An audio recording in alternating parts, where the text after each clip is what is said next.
Ideally, if you're buying calls and it's the week of expiration, you want to get in and out of that stuff quickly. Were those from on the table? Yeah, I don't need those. So if you're buying calls, one, try not to buy the calls that are expiring this week or the week of.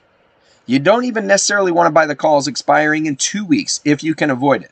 You want to give yourself a couple of months, maybe more if you can, if you're buying calls.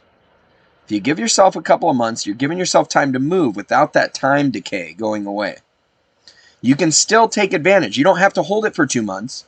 You might only hold it for a day or two or a week. But you're not going to lose that time value, and if it goes up, you still get the opportunity of it going up. Now, that can be challenging depending on what stock you're buying, making sure that you have enough money, because it gets very expensive.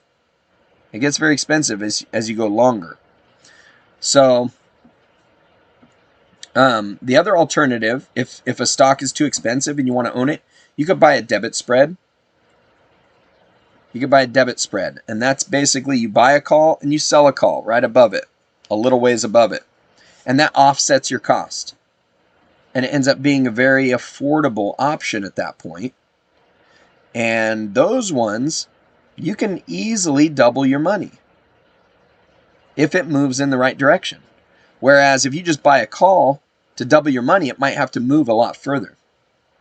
Oh, yeah, you do need margin for advanced option stuff. If you're on Webull, that might be tough. Yeah, margin needs 2K. Yep, you're right. You're right. You might be limited there. So just be careful how quick. Oftentimes, you're better buying the shares than the option. So like SNDL, probably better buying the shares than the option. Because SNDL, it has to move through that strike price. And sometimes it just doesn't move very much.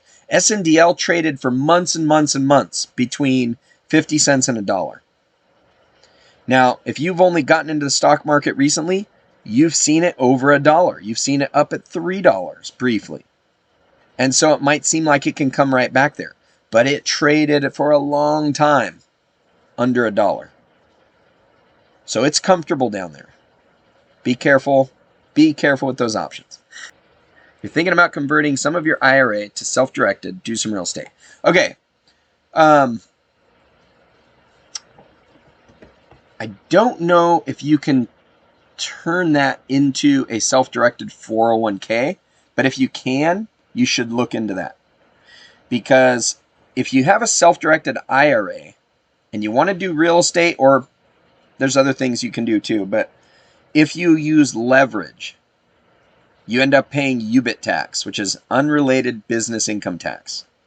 And it's really stiff. It's like 45-50% tax.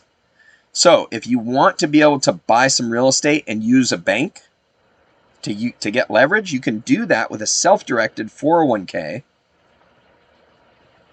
It's called the solo 401k.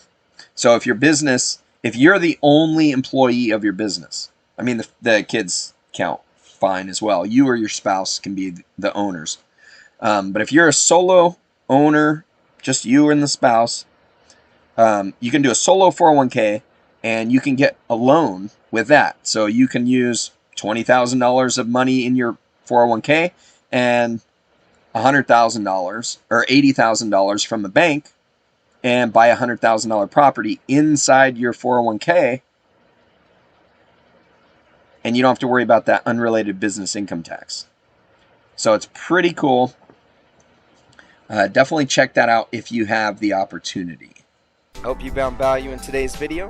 If you'd like to find out more about IUL and whole life, check out these videos right over here.